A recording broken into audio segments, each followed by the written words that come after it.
Dear students, my name is Meghna Patel.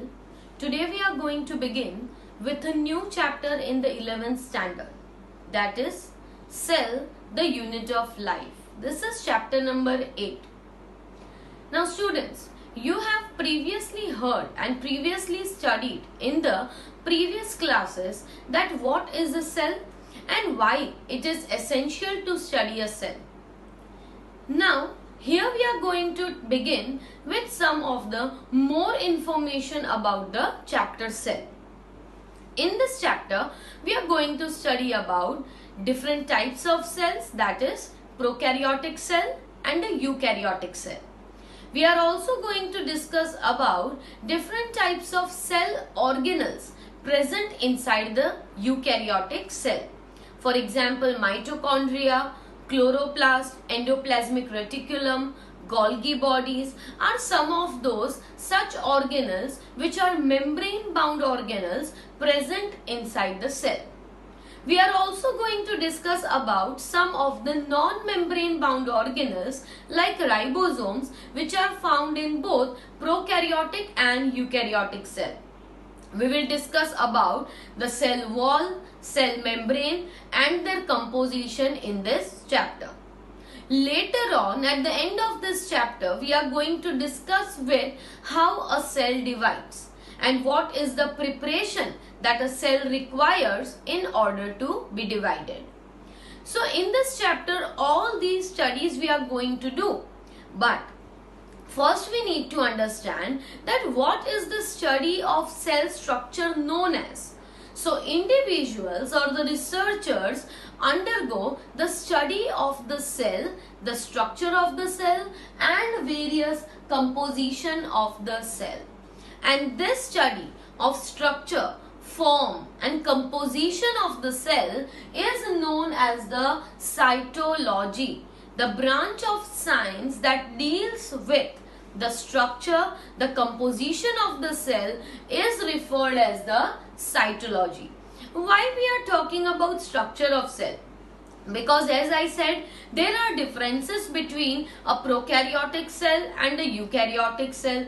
There are differences between different types of animal cells also. For example, in our body we have bone cells, we have teeth cells, we have cartilage cells, we have blood cells, and all these cells are different in their structures. They are different in their functions. So studying about the different structures of the cell and their composition, that what do they actually contain? Do they have a nucleus? Do they lack a nucleus?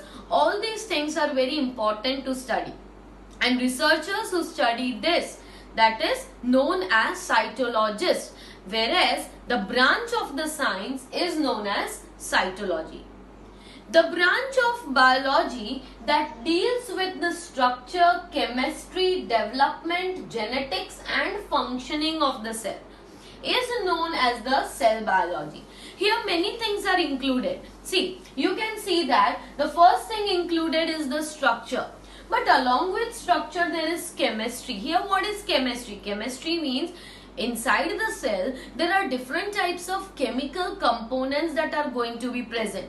There are going to be proteins, there are going to be amino acids, there are going to be sugars. So studying the biochemistry of the cell is also important.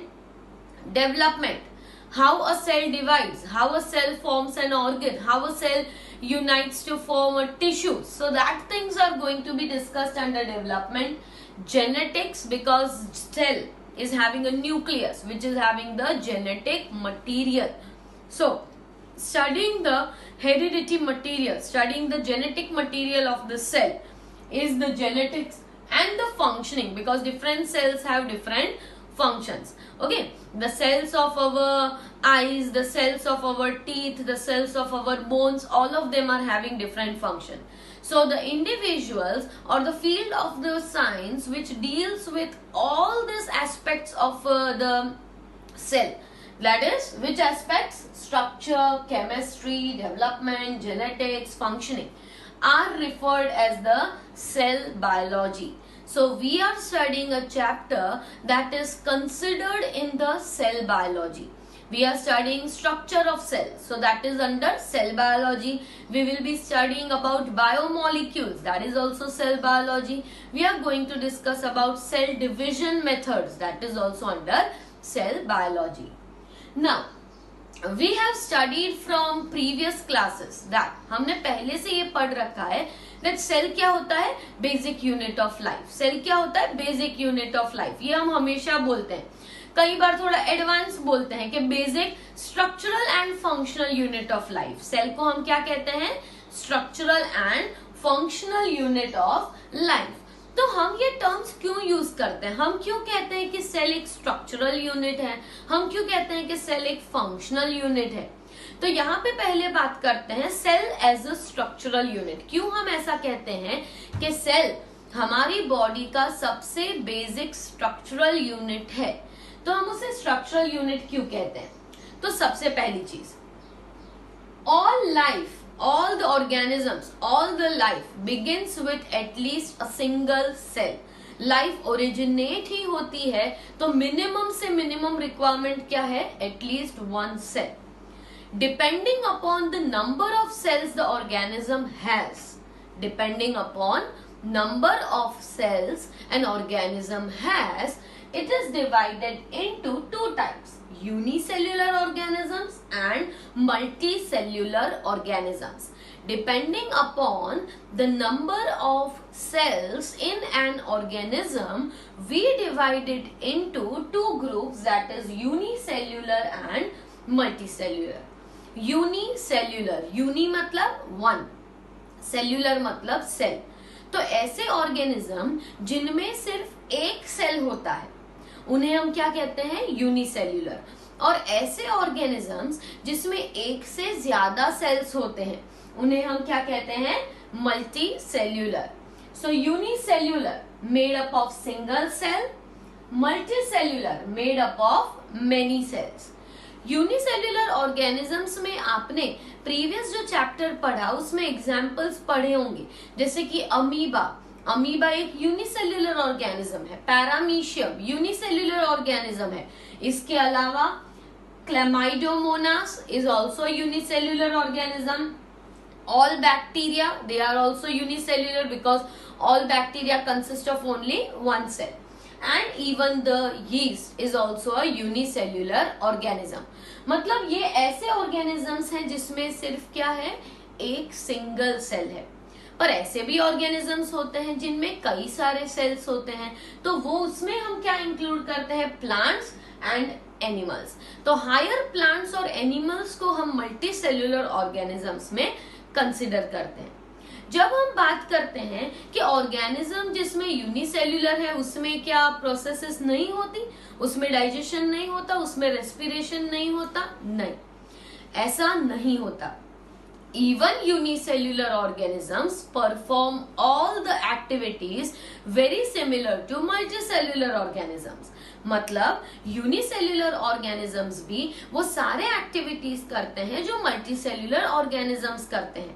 पर difference क्या है कि unicellular organisms के पास कोई specialised structures नहीं होते ये activities perform करने के लिए, जबकि मल्टीसेल्यूलर ऑर्गेनिजम्स के पास स्पेशलाइज्ड ऑर्गन्स या टिश्यूज होते हैं या ज्यादा डेवलप्ड ऑर्गन सिस्टम्स होते हैं जिनकी मदद से वो ये सारी एक्टिविटीज कर सकते हैं.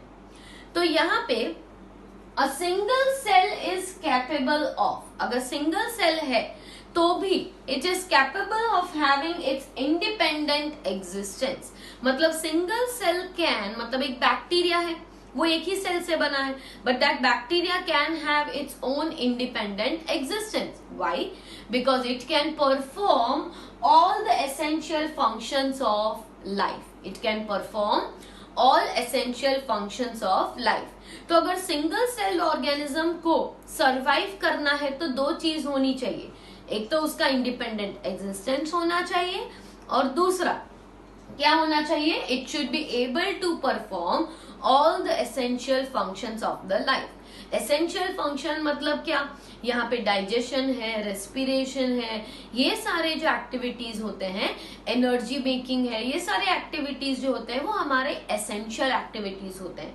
तो unicellular organisms are also able to perform all this essential activity. जैसे कि अमीबा है तो अमीबा फूड लेता भी है, वैक्यूल के अंदर उसे डाइजेस्ट भी करता है, डाइजेस्ट करने के बाद parts of the food are removed also.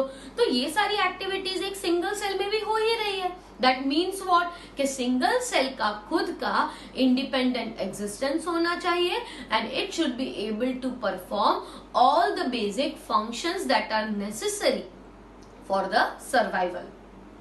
Higher plants and animals are made up of billions of cells. जब हम ज्यादा बड़े प्लांट्स और एनिमल्स की बात करते हैं तो उसमें 2, 4, 5 सेल्स नहीं, बिलियंस ऑफ सेल्स होते हैं। जैसे कि एक चाइल्ड जब बॉर्न होता है तो it is having 10 raised to the power 12 cells, whereas an adult has 10 raised to the power 14 cells।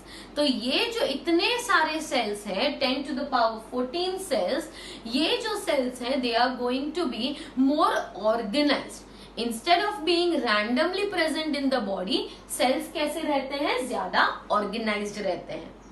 तो यहाँ पे मल्टीसेल्युलर जो ऑर्गेनिजम्स हैं उनमें सेल्स क्या काम करते हैं? They are the building blocks of the body. मतलब बॉडी का बिल्डअप ही किसकी वजह से होता है? सेल्स। क्यों हम उन्हें बिल्डिंग ब्लॉक्स कहते हैं? क्योंकि सेल्स जो होते हैं वो अरेंज होते हैं इनटू टिश्यूज और टिश्यूज ऑर्गेनाइज होते हैं into organs and organs get organise to form organ system.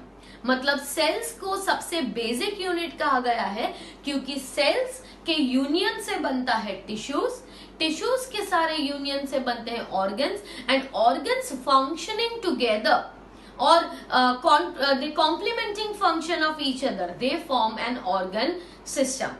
तो यहाँ पे मल्टीसेल्युलर ऑर्गेनिजम्स में क्या देखने को मिलता है? Division of labour. Division of labour मतलब जो भी काम है वो डिवाइड कर दिया गया है। जैसे कि डाइजेशन का काम तो डाइजेस्टिव सिस्टम ही करता है, सर्कुलेशन का काम सर्कुलेटरी सिस्टम ही करता है, राइट। बोन फॉर्मिंग का काम बोन के सेल्स ही करते हैं। तो ये जो फंक्शंस है वो क्या कर दिए हैं? डिवाइड कर दिए गए हैं। और ये division of labour unicellular organisms में होता है पर वो बहुत ही कम लेवल पे डेवलप्ड होते हैं। तो ये तो बात किसकी हो गई कि सेल को हम स्ट्रक्चरल यूनिट क्यों कहते हैं? स्ट्रक्चरल यूनिट इसीलिए कहते हैं क्योंकि सेल क्या है? Building block for multi cellular organisms.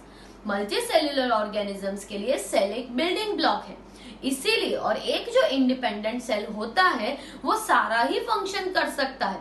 Cell से कुछ भी कम खुद का इंडिपेंडेंट एग्जिस्टेंस नहीं रखते। मतलब सेल के अंदर क्या होता है? साइटोप्लाज्म होता है, तो साइटोप्लाज्म का इंडिपेंडेंट एग्जिस्टेंस नहीं है। न्यूक्लियस होता है, न्यूक्लियस का इंडिपेंडेंट एग्जिस्टेंस नहीं होता, राइट। तो सेल जो है वो एक मिनिमम रिक्वायरमेंट है जिसका एक इंडिपेंडेंट एग्जिस्टेंस होता है। और इसीलिए हम बात करते हैं कि unicellular organism should have independent existence and secondly they should be able to perform all their regular functions. That will be considered as a cell, a single cell.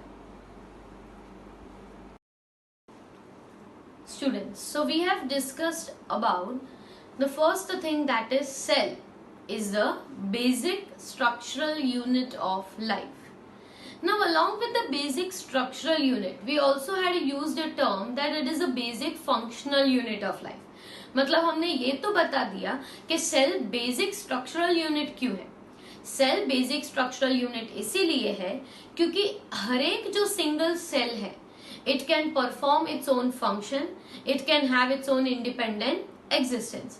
इसीलिए हर एक जो सिंगल सेल है उसे भी हम क्या कहते हैं? It is considered to be complete because cell से कम, जैसे कि सिर्फ ऑर्गेनल्स हो या तो फिर सेल सिर्फ साइटोप्लाज्म हो, तो वो खुद का फंक्शन परफॉर्म नहीं कर सकते। पर एक सेल जो है, a cell itself is the smallest unit of the life, the smallest structural unit of life. अब हम बात करते हैं that cell is even the functional unit of life.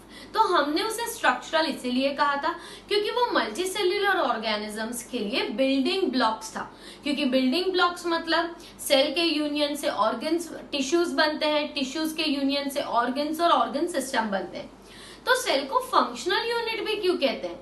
Cell को फंक्शनल यूनिट इसीलिए कहते हैं because the life passes from one generation to another in the form of cell. मतलब एक जनरेशन से दूसरी जनरेशन भी हम एग्जिस्टेंस कैसे देखते हैं? We see it in the form of a cell. For example in the case of humans में क्या होता है कि एक गैमेट्स बनते हैं जो होते हैं स्पर्म सेल और एक होता है एग सेल, और इन दोनों के फ्यूजन से मतलब sperm cell when combines with the egg cell तो बनता है सबसे पहला सेल जिसे कहते हैं हम जाइगोट। क्या कहते हैं स्टूडेंट्स? जाइगोट। तो ये जो जाइगोट है वो पहला ऐसा सेल है जिससे क्या बनेगा, जिससे पूरा दूसरा नया ऑर्गेनिज्म बन जाएगा, दूसरा ह्यूमन एंटिटी बन जाएगा। तो एक ही सेल के कांस्टेंट डिवीजन होने से पूरा ऑर्गेनिज्म बन जाता है। मतलब father will give the sperms, the mother will give the eggs, ये दोनों फ्यूज होंगे, फर्टिलाइज होंगे और बनेगा क्या? जाइगोट। तो zygote shows what? Zygote shows the beginning of the whole next generation. Zygote बनना मतलब एक दूसरी जनरेशन का स्टार्ट होना। तो लाइफ जो है इट मूव्स और passes from one generation to the another also in the form of cells. दूसरी बात ये कि जो हम एक्टिविटी ऑर्गेनिज्म की बताते हैं, मतलब हम कहते हैं कि we walk, we run, we talk, right? वो एक्टिविटीज जो है वो ह्यूमन बॉडी की है, पर एक्चुअली वो एक्टिविटीज परफॉर्म कौन करता है? It is sum total activities of the cell.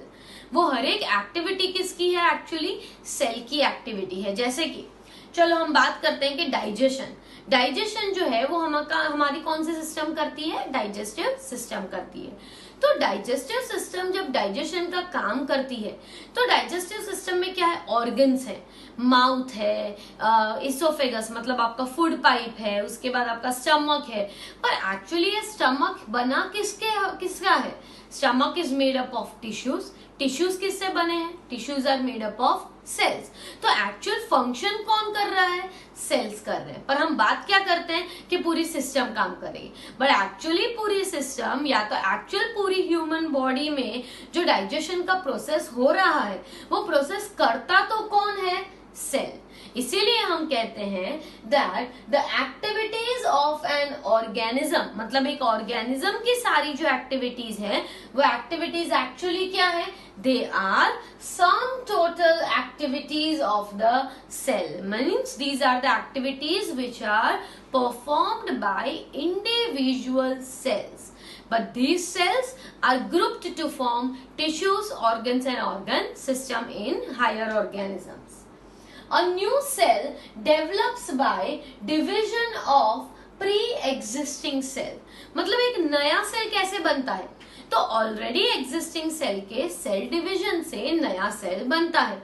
कोई भी सेल ऐसे ही हवा से ऊपर से नहीं आ जाता। सेल कैसे बनते हैं? एक ही सेल होता है, वो डिवाइड होता है तो 2 सेल बनते हैं, वो फिर डिवाइड होता है तो 4 सेल बनते हैं। वैसे ही हर एक नया सेल एक प्री एग्जिस्टिंग सेल में से डेवलप होता है। तो यहाँ पे सेल्स जो होते हैं उनके पास एक स्पेशल प्रॉपर्टी है जिसे हम कहते हैं totipotency. What is it known as? Totipotency. Totipotency is the ability of a cell to divide and form a complete organism। मतलब एक ही सेल में से डिवीजन करते करते करते पूरी बॉडी जब डेवलप हो जाती है तो इस एबिलिटी को हम क्या कहते हैं? टोटिपोटेंसी। अभी स्टूडेंट्स मैंने कहा कि एक एग और स्पर्म के फ्यूज होने से एक सेल बनता है जिसे कहते हैं जाइगोट। अब ये जो जाइगोट है वो कहाँ पे होगा? मदर के वूम्ब में, मदर के यूट्रस के अंदर, मतलब मदर के अंदर ग्रो हो रहा है। तो वो ग्रो होते होते एक सेल में से कितने सेल्स बन जाते हैं? To make a child there are more than 10 raised to 12 cells. तो इतने सारे सेल्स बने किस में से हैं? एक सेल में से। मतलब a single cell has an ability to give rise to a complete organism. A single cell has an ability to give rise to a complete cell. और इस एबिलिटी को हम क्या कहते हैं? टोटीपोटेंसी। क्या कहते हैं? टोटीपोटेंसी। इंटरनली सेल के अंदर जो होता है कई सारे ऑर्गेनल्स प्रेजेंट होते हैं। अभी मैंने कहा था कि सेल जो होता है उसमें होता है माइटोकॉन्ड्रिया, उसमें होता है राइबोसोम्स, उसमें होता है गोल्गी, उसमें होता है ईआर। तो हर एक जो ऑर्गेनल है उसका खुद का एक फंक्शन होता है। तो सेल की एक्टिविटीज भी एक्चुअली एक्टिविटीज किन की है? ये ऑर्गेनल्स की एक्टिविटी है। मतलब ऑर्गेनल्स जो है वो एक्टिविटी करते हैं और वो सम टोटल एक्टिविटी किसकी कही जाती है? सेल की। तो ये जो ऑर्गेनल्स हैं उनका इंडिपेंडेंट एग्जिस्टेंस नहीं है। ऑर्गेनल्स काम करते हैं पर ऑर्गेनल्स का इंडिपेंडेंट एग्जिस्टेंस नहीं है। एग्जिस्टेंस किसका इंडिपेंडेंट होता है? सेल का। इसीलिए हम सेल को क्या कहते हैं?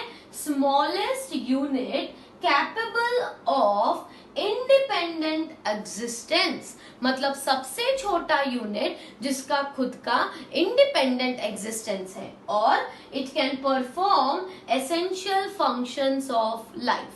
कुछ ब्रेक डाउन करना है, एनर्जी फॉर्मेशन करना है, कुछ स्टोर करना है, राइट? तो सारे ही काम कौन कर सकता है? एक सिंगल सेल। इसीलिए सेल को क्या कहते हैं हम? Smallest unit which has an independent existence and which has an ability to perform all the functions on itself. मतलब वो सारे फंक्शंस खुद से परफॉर्म कर सकता है और खुद के फंक्शंस परफॉर्म करने की वजह से सेल को हम क्या कहते हैं? फंक्शनल यूनिट कहते हैं। तो स्टूडेंट्स, अब आपको ये चीज क्लियर हो गई होगी कि हम ये डेफिनेशन हर बार क्यों बोलते हैं कि cells are the basic structural and functional unit of life. Structural इसीलिए क्योंकि वो मल्टी सेल्यूलर ऑर्गेनिजम्स के लिए बिल्डिंग ब्लॉक्स हैं और यूनिसेल्यूलर ऑर्गेनिजम्स में सेल का इंडिपेंडेंट एग्जिस्टेंस होता है। और हम फंक्शनल इसीलिए बोलते हैं क्योंकि सेल जो है वो एक तो generation to generation pass on होता है, एक सेल के डिवीजन से नया सेल बनता है और सेल जो है it has an ability to develop a complete organism जिसे हम कहते हैं टोटीपोटेंसी। और इसी की वजह से हम बताते हैं कि सेल क्या है? फंक्शनल यूनिट भी है। अब हम स्टूडेंट्स बात करते हैं on the next thing that is discovery of cell. Cell की डिस्कवरी कैसे हुई थी? तो सबसे पहले माइक्रोस्कोप की डिस्कवरी हुई थी इन द ईयर 1590 और ये 15th सेंचुरी में जो सबसे पहला रॉ माइक्रोस्कोप जो बनाया था that was made by Janssen. The name of the researcher, the name of the scientist is Janssen. तो जेनसेन ने सबसे पहले 1590 में माइक्रोस्कोप बनाया था पर वो जो माइक्रोस्कोप था उसका मैग्निफिकेशन पावर इतना ज्यादा नहीं था और फिर उसके बाद कई सारे रिसर्चर्स ने ये माइक्रोस्कोप को मॉडिफाई किया था। Out of them, two such prominent names of the researchers who had modified the microscope were Galileo and Robert Hooke. दो रिसर्चर्स थे, गैलीलियो एंड रॉबर्ट हुक। इन्होंने क्या किया था? प्रीवियसली जो डिस्कवर्ड माइक्रोस्कोप था उसे मॉडिफाई किया था और उसमें भी सबसे ज्यादा कंट्रीब्यूशन किसका था? रॉबर्ट हुक का। Robert Hooke, he had studied the cork cells in the plant. Plant जो होता है उसके बार्क जो होता है मतलब जो ट्री ट्रंक होता है उसके बेस में एक स्ट्रक्चर होता है जिसे हम कॉर्क कहते हैं। तो कॉर्क के बारे में तो हम बाद में डिस्कस करेंगे कि कॉर्क कौन सा पार्ट है, पर उसने क्या किया था? प्लांट जो होता है उसके सेल्स को ऑब्जर्व किया था। फॉर दिस ऑब्जर्वेशन उसने ओक ट्री सिलेक्ट किया और ओक ट्री जो था उसमें से उसने थिन सेक्शन लेके कॉर्क रिमूव किया और कॉर्क के थिन स्लाइसेस लिए। मतलब ऑब्वियसली माइक्रोस्कोप में जब आपको कोई स्ट्रक्चर देखना हो तो आप उसे पूरा इंटैक्ट नहीं देखते, उसकी जगह पे क्या करते हो? आप उसके थिन स्लाइसेस लेते हो, थिन सेक्शंस लेते हो। तो वो जो थिन सेक्शंस हैं उसमें से ऐसी ही एक थिन स्लाइस ली और ये स्लाइस को उन्होंने किस में रखा? माइक्रोस्कोप में। तो ये थिन स्लाइस माइक्रोस्कोप में रखने पर क्या देखने को मिला? it was observed that there was a honeycomb like structure. honeycomb मतलब जिसमें हनी भी रहती है, वो स्ट्रक्चर तो आपने शायद देखा होगा कि वो जो है वो कैसा होता है, ऐसे हनी कोम्ब जैसे क्यूब लाइक स्ट्रक्चर्स है, ठीक है। तो ऐसे हनी कोम्ब लाइक स्ट्रक्चर था, structure with the box compartments, और जिसमें बीच बीच में क्या था, कंपार्टमेंट्स। कंपार्टमेंट्स मतलब पार्टीशन था, जिसको उसने क्या किया दिया, डायफ्राम। अगेन मैं बोल रही हूँ, क्या किया था रॉबर्ट हुक ने, ओक ट्री सिलेक्ट किया था, उस ओक ट्री में से थोड़ा सा कॉर्क का सेक्शन रिमूव किया, कॉर्क के सेक्शन का थिन स्लाइस लिया, वो थिन स्लाइस को लेके रखा माइक्रोस्कोप में और वो थिन स्लाइस ऑब्जर्व किया। तो थिन स्लाइस में उसे क्या देखने को मिला, हनी कोम्ब लाइक स्ट्रक्चर्स, और हनी कोम्ब लाइक स्ट्रक्चर्स के बीच में क्या थे, वॉल्स थे, पार्टीशंस थे, या तो आप कह सकते हो कंपार्टमेंट लाइक स्ट्रक्चर था।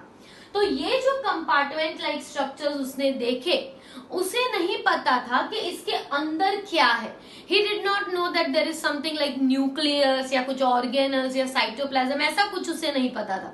उसने सिर्फ क्या कह दिया कि हनी कोम्ब लाइक स्ट्रक्चर है और बीच में क्या है, कंपार्टमेंट्स है, वॉल है या पार्टीशन है, और इस स्ट्रक्चर को नाम दे दिया सेल्यूले, जिसे हम अब क्या कहते हैं, सेल्स कहते हैं। अब उसका नाम सेल्स है, पर जब रॉबर्ट हुक ने सबसे पहली बार देखा था तो उसने टर्म दिया था सेल्यूले इंस्टेड ऑफ सेल्स। तो अब हम आगे बात करते हैं, और ये सारी चीजें उसने अपनी एक पब्लिकेशन बुक में भी लिखा था, जिस बुक का नाम था माइक्रोग्राफिया। माइक्रोग्राफिया करके बुक थी, जिसमें उसने सबसे पहले जो सेल्स ऑब्जर्व किए थे वो कैसे दिखते थे, मतलब हनी कोम्ब लाइक स्ट्रक्चर था, बीच में कुछ नहीं था, खाली जगह थी, उसे लगा था कि सिर्फ वॉल लाइक स्ट्रक्चर है और बीच में एम्प्टी स्पेसेस हैं, और उसने नाम दे दिया सेल्यूले। और इसके बाद तो after the discovery of proper microscope, well developed microscope जिसका मैग्निफिकेशन ज्यादा था, उसके बाद तो ऐसे कई सारे सेल्स ऑब्जर्व किए गए थे from different sources, and these all different cells were observed by one more researcher who was known as Leeuwenhoek. तो ये हम अब डिस्कस करेंगे आगे।